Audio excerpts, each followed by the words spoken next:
I'm not a very smart person. I'm enjoying the ignorance. Like, I'll try to fake something in the wrong language, That's tough. She's this extraordinarily, fun, smart, beautiful, great woman. And, I was just very taken with her. And I started writing her letters. George and Amal Clooney are allegedly heading for a divorce and are living completely separate lives. I don't want to be with anyone else. I couldn't sleep when we were apart. None of that has changed. We've never had an argument. We still haven't. You still have it? No, we're trying to find something to fight about. Harry Styles and George Clooney are allegedly sleeping together and have been on again, off again for years now. George Clooney wasn't always the cool-headed Hollywood icon with the silver hair and the Amal Clooney era glow. Before he was the industry's most charming power player, he was a young actor in the mid-80s trying to make a name for himself and falling hard for a woman who already had one. Her name was Talia Balsam, and before Amal, before the mansions, before the sexiest man alive headlines, she was George's first and only wife. It started in 1984, long before Clooney's fame hit its orbit. He and Talia met while performing together in a local play, two ambitious actors chasing the same dream. George was 23, still hustling for roles. Talia, 25, came from Hollywood royalty. Her father was Oscar-winning actor Martin Balsam, her mother the veteran performer Joyce Van Patten. She had connections, experience, and that quiet poise that comes from being born into the business. For George, she wasn't just another Hollywood crush, she was the real thing, the kind of woman who made him feel like life had finally lined up the way it was supposed to. They fell for each other quickly, the kind of relationship that looks effortless from the outside, but hides the usual turbulence behind the scenes. Have you just had an anniversary, I believe? Is it 11 years? 11 years, they said it wouldn't last. Come on, man. They took her to dinner, and then we had a really nice, beautiful anniversary party. It was nice. Yes, it was lovely. It was very romantic. Thank you. The details won't be disclosed on TV.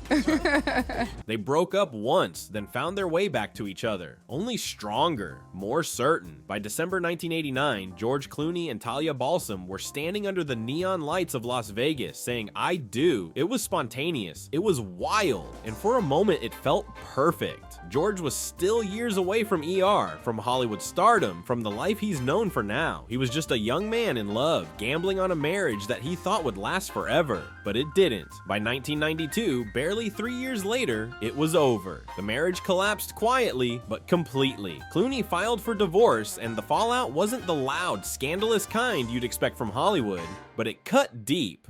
Years later, in interviews, George would admit it wasn't Talia's fault. He said he was the problem, immature, unready, lost in the noise of ambition.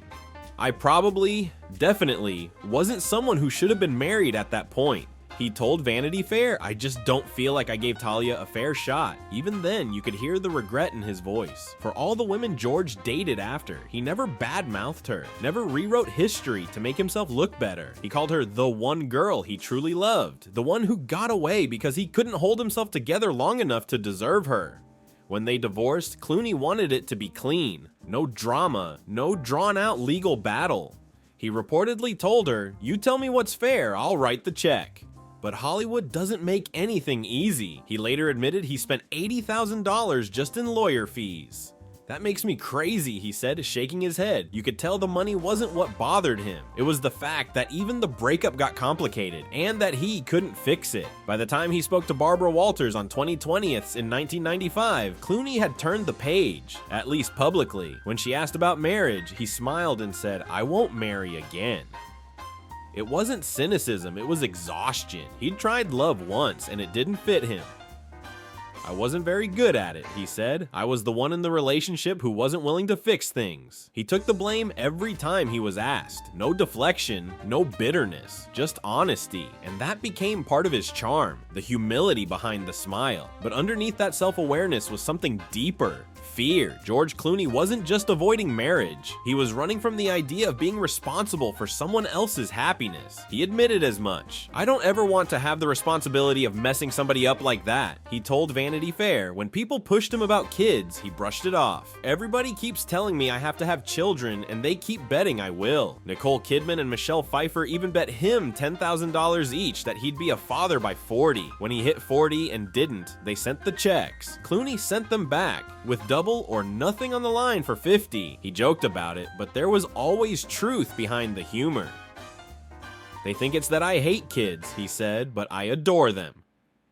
He just didn't trust himself to be that kind of man yet. The one who could give stability, who wouldn't lose interest the moment things got hard. That's what ended his marriage to Talia. It wasn't cheating or scandal or betrayal. It was timing. He was chasing a dream, and marriage didn't fit into the picture yet. He admitted he lost interest the minute things became difficult, that he didn't know how to stay when love required work instead of fantasy.